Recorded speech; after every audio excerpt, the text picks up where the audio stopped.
আসসালামু আলাইকুম। বাংলা সংবাদে সবাইকে স্বাগত জানাচ্ছি। আমি চিন্তিয়া হক। শুরুতেই সংবাদ শিরোনাম।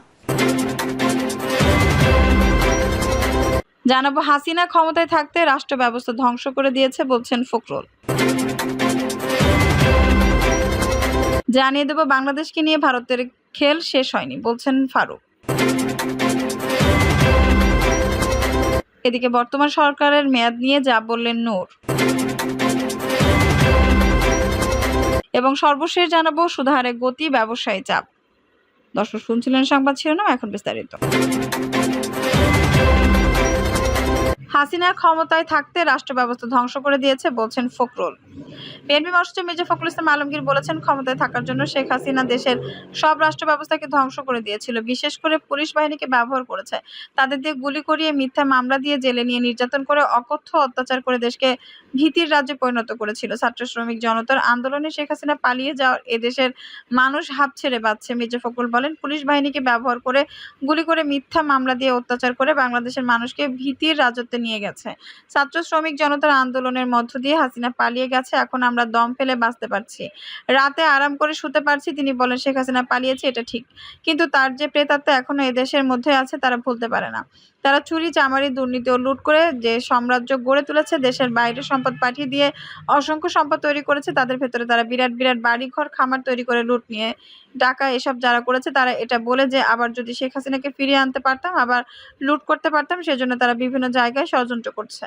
সবচেয়ে বড় ষড়যন্ত্র করছে শিল্প এলাকাতে। তিনি আরো বলেন, হাসিনা ভারতে যোগ দিয়েছে, ভারতে বসবাস করতেছে। আমরা বারবার করে ভারতের কাছে অনুরোধ করেছি যে আপনারা এমন একজন খুনি তাকে জায়গা দেবেন না, যে বাংলাদেশে গণতন্ত্রকে নষ্ট করেছে। সে অনেক গণহত্যার আসামি হয়েছে, কিন্তু তারা এখনো কোনো কিছু বলেনি। আমি বর্তমান অন্তর্বর্তী সরকারের কাছে আহ্বান জানাবো, অবিলম্বে গণহত্যাকারীদের, দেশে ধ্বংসকারী রাষ্ট্রবিরোধী শেখ হাসিনাকে দেশে ফিরিয়ে এনে অভিযোগগুলোর ভিত্তিতে বিচারের দাবিতে ভারতের কাছে চিঠি দেন তাকে ফিরিয়ে দেওয়ার জন্য। ফখরুল বলেন, আপনারা জানেন যে নতুন সরকার আমাদের প্রফেসর ইউনূস সাহেবের নেতৃত্বে গঠিত হয়েছে।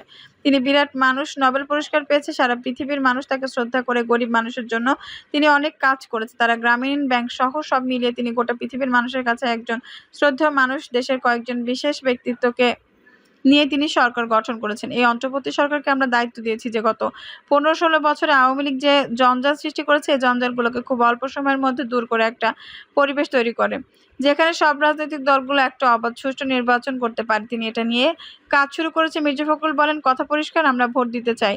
ভোট দিয়ে আমরা পার্লামেন্ট নির্বাচন করতে চাই। আমরা আমাদের সরকার নির্বাচন করতে চাই। আমরা ওই কথাটা বিশ্বাস করি। আমার ভোট আমি দেব, যাকে খুশি তাকে দেব। আওয়ামী লীগ এতদিন কি করেছে যে আমার ভোট আমি দেব, তোমার ভোটও আমি দেব। গার্মেন্টস ও ওষুধ শিল্প প্রতিষ্ঠান, দুষ্কৃতকারীদের বিশৃঙ্খলা প্রতিরোধে, শান্তিপূর্ণ পরিবেশ বজায় রাখা এবং শ্রমিক কর্মচারীদের বেতন নিয়মিত পরিশোধের দাবিতে এই সমাবেশের আয়োজন করে গাজীপুর জেলা ও মহানগর শ্রমিক দল। বাংলাদেশকে নিয়ে ভারতের খেল শেষ হয়নি বলছেন ফারুক। বাংলাদেশকে নিয়ে ভারতের খেলা এখনো শেষ হয়নি বলে মন্তব্য করেছেন বিএনপি চেয়ারপারসনের উপদেষ্টা জয়নুল আবেদীন ফারুক। বাংলাদেশকে নিয়ে নতুন ষড়যন্ত্র শুরু হয়েছে দাবি করে তিনি বলেন, আওয়ামী লীগের জন্য বিগত দিনে আমরা ভারতের বিরুদ্ধে কোনো প্রতিবাদ করতে পারিনি। ফেলানীর লাশ ঝুলে রেখেছে, আমরা প্রতিবাদ করেও কোনো বিচার পাইনি।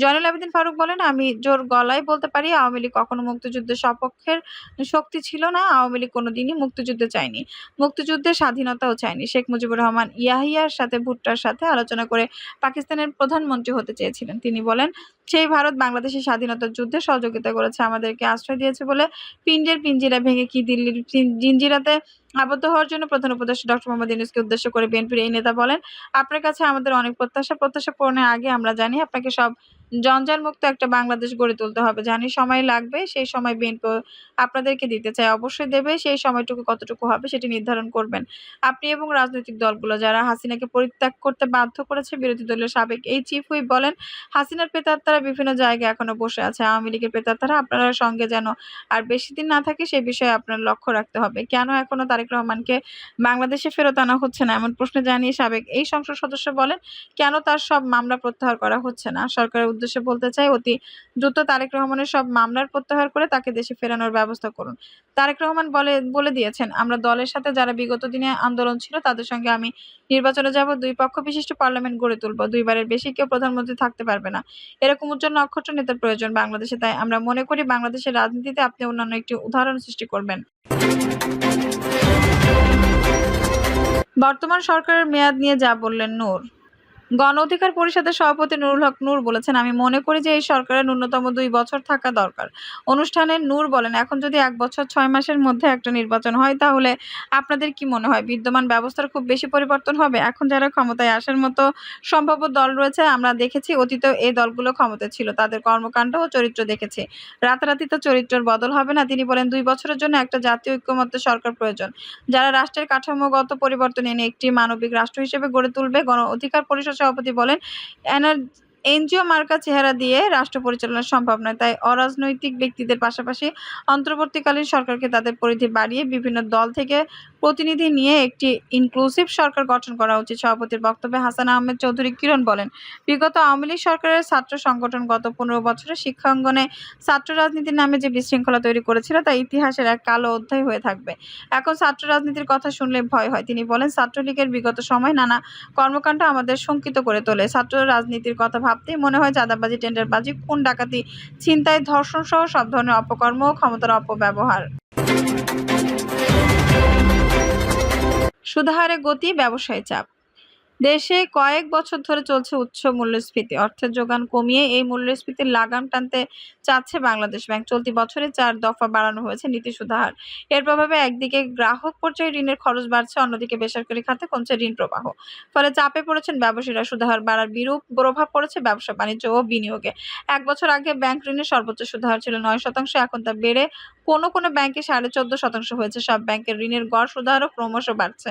বাংলাদেশ ব্যাংকের তথ্য মতে ২০২০ সালের জুলাইয়ে ব্যাংক ঋণের গড় সুদহার ছিল ৭.৭৯%। চলতি বছরের জুলাইয়ে তা বেড়ে হয়েছে ১১.৫৭%। দেশের অন্যতম প্রধান নীতি সুদহার রিপারচেজ এগ্রিমেন্ট বা রেপা রেট। বাংলাদেশ ব্যাংক যে সুদের হারে বাণিজ্যিক ব্যাংকগুলোকে স্বল্পমেয়াদী ধার দেয় সেটি হলো রেপো সুদহার। গত সপ্তাহে রেপোর সুদহার ৫০ বেসিস পয়েন্ট বাড়ানো হয়েছে। এতে রেপোর হার দাঁড়িয়েছে ৯.৫০%। এর আগে গত ২৫ আগস্ট ৫০ বেসিস পয়েন্ট বাড়িয়ে রেপো হার করা হয় ৯%। তার আগে গত ৮ মে বাড়ানো হয় ৫০ বেসিস পয়েন্ট।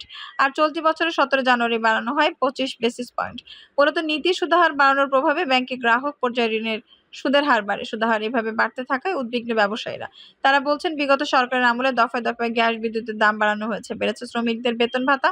এগুলো ছাড়া আরও কিছু কারণে ব্যবসায় ব্যয় বেড়েছে, অথচ বৈশ্বিকভাবে তৈরি পোশাকসহ রপ্তানি পণ্যের দর সেভাবে বাড়েনি। এর মধ্যে সুদহার বাড়তে থাকলে ঋণ পরিশোধ সমস্যা হবে, নতুন করে খেলাপি হয়ে পড়বেন অনেকে। ব্যবসায়ীরা বলেন, তারাও চান মূল্যস্ফীতি কমে আসুক, কিন্তু বিগত সরকারের ভুল নীতির দায় তাদের কেন নিতে হবে?